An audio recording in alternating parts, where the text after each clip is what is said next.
All right, namaste. I'm Brittany Shanae, and I did myself a tarot spread here just to sort of lay out what I need to expect going into January or going into 2019. We only have a few days left of 2018. It's December 27th today, and I just wanted to know what to expect. A lot of us are sort of anticipating that every year is going to be the year for us, right? Like we just know we're going to go into this new year. Things are going to be, different than before. Everything is healed. All the old patterns are broken, and it's all about us, and we making moves. Well, sometimes years are going to challenge us, and there are going to be days within those years that are going to challenge us. Most people don't go a whole 365 days without any sort of problems or growing periods, okay? So I've decided to do a spread for myself that'll hopefully guide me, and then I think it has sort of guided me already into how I need to enter 2019, and so I'm going to share it with you guys. So the first card I have here, it's mostly having to do with my focus is.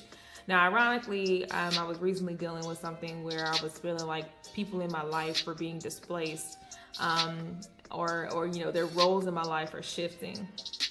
So I find it interesting that the first card that I received is an air element card. I have the Illuminated tarot deck here.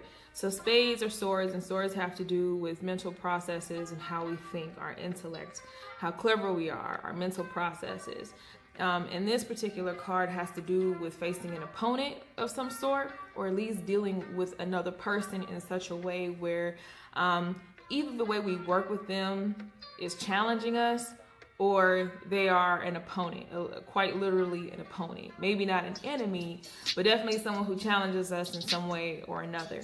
And as you can tell from the picture, the view here, we're the ones holding this particular hand. And in that hand, we really don't know what to expect. And I know personally in my life recently, I've been sort of wondering about the roles that other people are playing in my life. And maybe this is telling me that I need to take a look at who's in my life, who's in my tribe. Who are the people who not serve me, but who are the people in my life who are valuable versus those who are toxic. And if somebody is just taking up space in your life, it's likely that their presence isn't serving you in the best way. It's okay to have associates and people you just kick it with from time to time, but also sometimes you gotta weed out people who make you expend valuable energy on frivolous and silly, dramatic things. And I think maybe this card is saying I need to focus on paying attention to the people who do add to my life or challenge me in a positive way. And if they're challenging me in a negative way, in other words, making me rethink my relationship with them, questioning, what do they add to my life, or how do they help me, how do they uplift me, but also how they challenge me and how much I uplift them and how much I give. Relationships should always be about give and take, and sometimes that requires challenges. My husband is someone in my life who challenges me a lot, but it's usually in a positive way. Those times where it's negative, that's when I need to check myself, because sometimes the opponent is me. And that's something we also have to keep in mind. And, it's easy to always want to blame other people for our situations and for where we are. But, this card could be saying, focus on how I need to challenge myself, or how I am making things more complicated for myself even. So that's something to think about. Also, Wheel of Fortune. So I know me personally, one of the things that I've been focusing on is not just relationships, but at least relationships on a purely social matter, but also in a different kind of way, maybe more like networking and whatnot. And I know a lot of us are in the midst of trying to start our businesses or get our ideas off the ground. And so the Wheel of Fortune for me signifies movement. It signifies growth and integration. And it being a heart card, correlating with cups, which has to do with matters of the heart usually, we need to take a look at our passions and what relationships do we need to look at in order to move things along in the direction that we want it to go. Something that's balanced, something that matters, something that means a lot to us, something that we're passionate about. Relationships that we can be passionate about, ones that we don't have to worry about You know, are they taking more from me than what they're putting in? You know, is it balanced? Are my feelings, are my actions reciprocated? And not in just a give in order to receive something, but just in a way, you know, when people take too much from us, we can become depleted. And then the wheel stops because we flatten out, you know, we thin out, and we don't have a whole lot to give. You want someone who's going to fill your cup, whether it's a business relationship, a social relationship, a romantic relationship. You want to make sure that people are filling your cup. And if they don't have anything to offer, they don't challenge you, then, you know, it's likely that they're not going to contribute to your fortune. Which then leads us to this Jack of Diamonds. And in this deck, Jack's sort of a combination of the Knight and the Page. And diamonds represent pentacles, and pentacles are related to the element of earth, which has to do with our mundane lives, our external lives.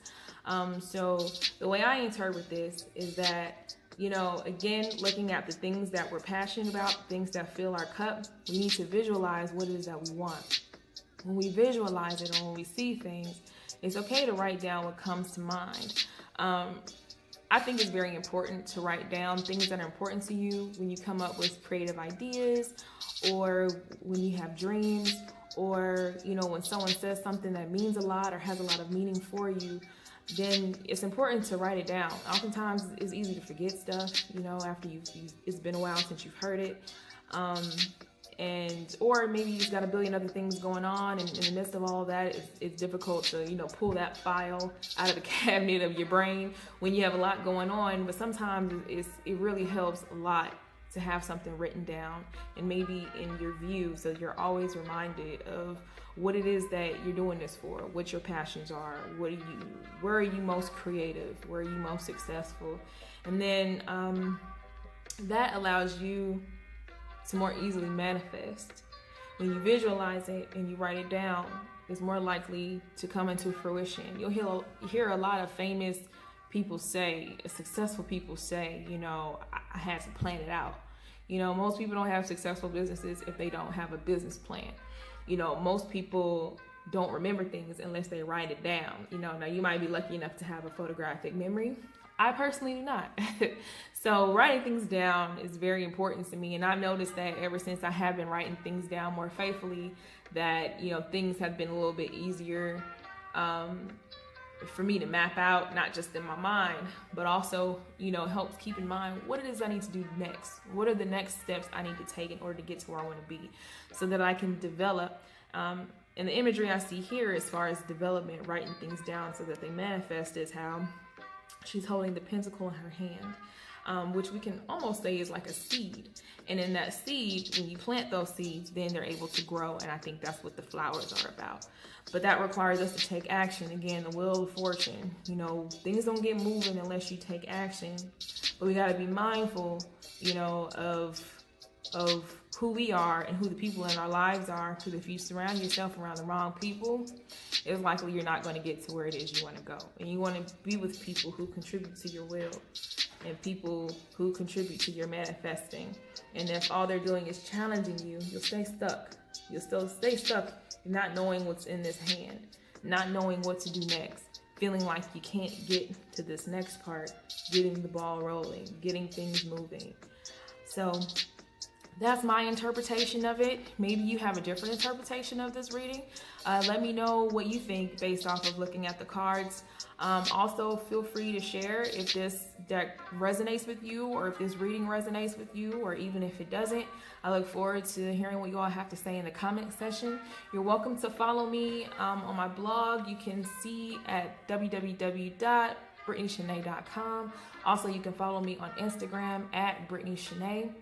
Again, I ask that you like this video. Please subscribe to my channel, and I will see you all in 2019. Namaste.